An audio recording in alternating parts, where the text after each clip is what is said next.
Hello everyone, I am Frank DeLuca and I'm going to show you how to install the program OCTGN, also known as OCTGN, on your Windows PC. Now OCTGN is used to play card games and board games virtually. OCTGN itself is just a blank program that you load and install games onto.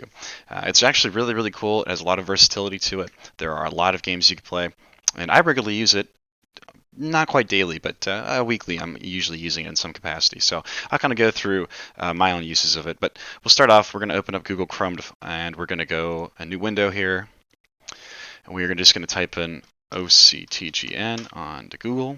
It's going to be the first link that you find. It's going to be under octgn.net. So we're going to open that up. And up top here, you see the download tab. We're going to click on that. And you're going to see download for Windows. Again, currently only available for Windows. I think there's like work on a Linux client. I believe Mac client. There's some ways to kind of make this program work through third-party software, but that's kind of beyond the scope of my understanding and my need. So we're going to open the download here by clicking on that. I have just tested to make sure to run through everything before, so we are going to have the OCTGN set up here under downloads, and we're just going to save that in here. And now it's a very small download. It's already done for me, so I'm going to click on that from my little tab here in Chrome.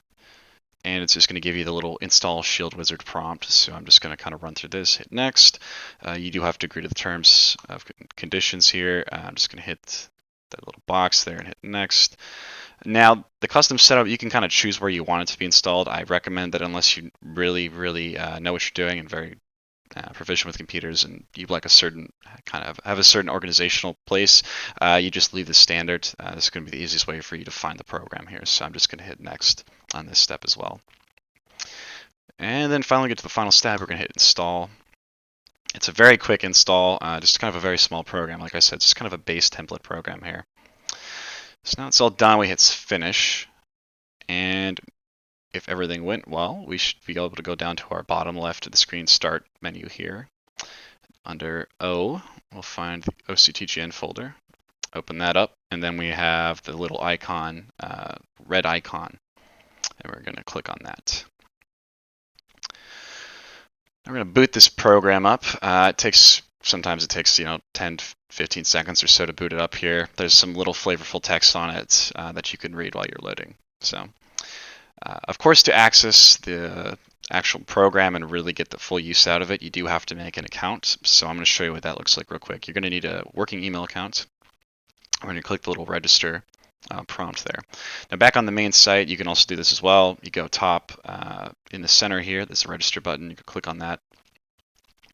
Here you get to create your username and a password.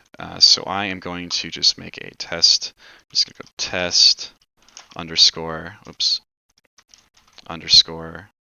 we're going to go 117, and then for password we'll just go password 1.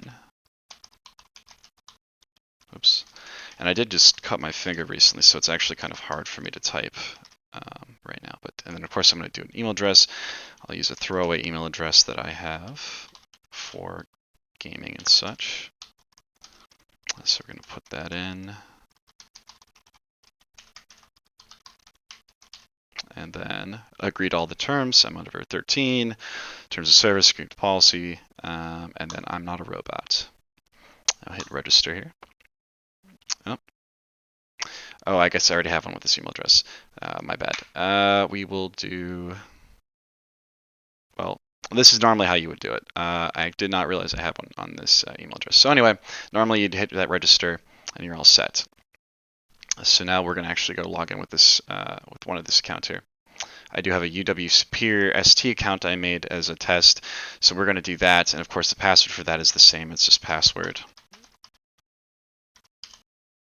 Oops, hit an extra key there with my finger.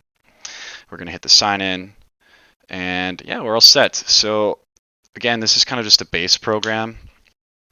So in order to really get the use of it, we got to kind of go through the tabs here. So you have the main OCTGN tab, the Play and Spectate tab.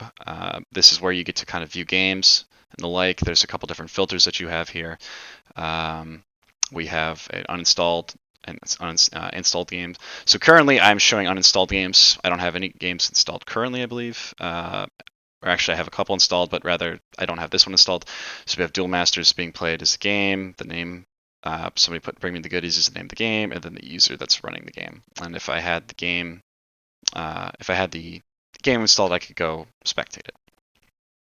We go into the game history. This just kind of shows you what you've been playing lately. Twitch TV tab, not really relevant to most people unless you want to watch people play, but you can just spectate them. The Games Manager tab is where you're going to find the games that you want to install. So currently, we are going to find this whole list here. These are all public games. You can also find games that are not publicly listed by doing an add game feed here, where you'll put the name of the game. You have a little URL that you'll copy and paste from a link online.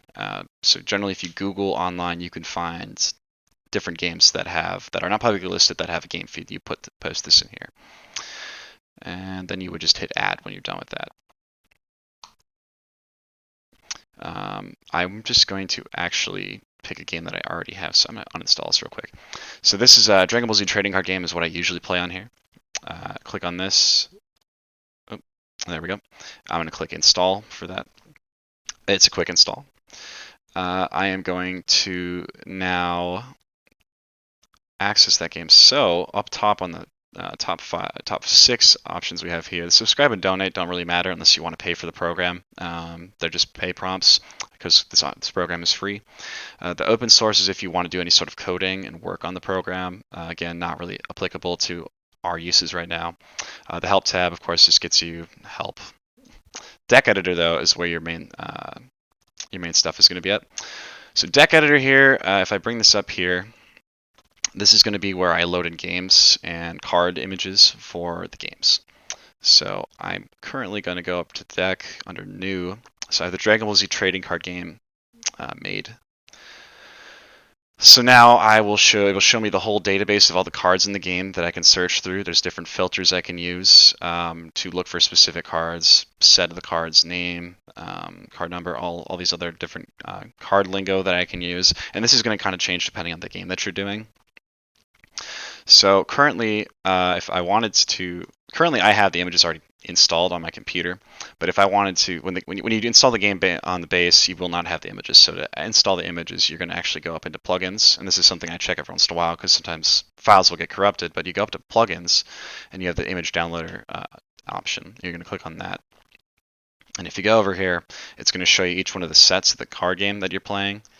You can click on each one of these. The first number on the left is going to be how many of the images that you possess, and the image on the right is how many total images there are for the set. So if I'm ever finding myself missing images through different installs and patches and things, I go into here and I can click on the individual set. And it will check if I want to do updates to the set. I'll just check an update for the escalation set, and it'll just kind of run through every card in the set and install them for me. And this is kind of a process here. Depending on the size of the set, it's going to take longer. But we'll go through that. I already have all the images, but this is just the check. But this is what you would do if you needed specific images from a set. Otherwise, when this finishes here, there is a little prompt on the bottom here that does allow you to update for all sets at once. So that's what you would do if you're doing a fresh install. I'll update all sets here. Otherwise, you can update selected set. So we're going to close out of here. Like I said, the deck editor area is here. You'll manually drag cards over into this area if you want to build a deck. And of course, you need to kind of police yourself and adhere to the rules yourself. There's not, like I said, this very generic program, tabletop program, so it's kind of up to you to kind of do most of the, we'll say, editing and lifting. But it does give you a nice little template to work with. So I'm going to close out of here. I'm not going to save any changes. I'll show you what booting up the game would look like. So we're going to go to play and spectate. And I have a hide uninstalled games. I don't want to see uninstalled games. I want to play games I have. So I'm going to hit start. And this is going to show me my username. I can put a game name up. I'm just going to leave it at test. And then I will have the game be Dragon Ball Z trading card game. And then I can set a password as well, should I want to. We are going to start that game. Now, anybody who has the game installed can join and play with me. You start out with a 2-sided table, 1 player on each side. That's how the game works. And then allow spectators if I don't want to or not. I'm just going to do a one-sided table, no spectators, and I will hit start. So now I've booted up the game. Each game has its own custom board. This is just a board that somebody made for this program, of course provided by this site here. And then of course it has some of the information for playing the game here. In order to actually play the game on here, I'm just going to hit load a deck up here. I have under my decks for my program. We're going to go under here, and this is going to be all the decks that I have for the game. I am just going to load in this deck. So now it's loaded in the deck into the slots here, and now the way to access this is I can just right-click on everything. So if I right-click on the cards, it gives me a set of options if I want to look at them, shuffle, etc., and then I can manually drag them out of here too if I want to play the game. And then you can also right-click on the board to do sorts of things like coin flips, roll die, etc. But it's mostly you're kind of keeping track of everything with your opponent. And then there's a little chat system in the bottom to communicate with your opponent. Well, I hope this was informative for you guys. I'm sure most of you are not going to be interested in playing this game, but this program does offer a lot of options. So I hope you check it out if you're interested in playing all sorts of card games online. Thank you.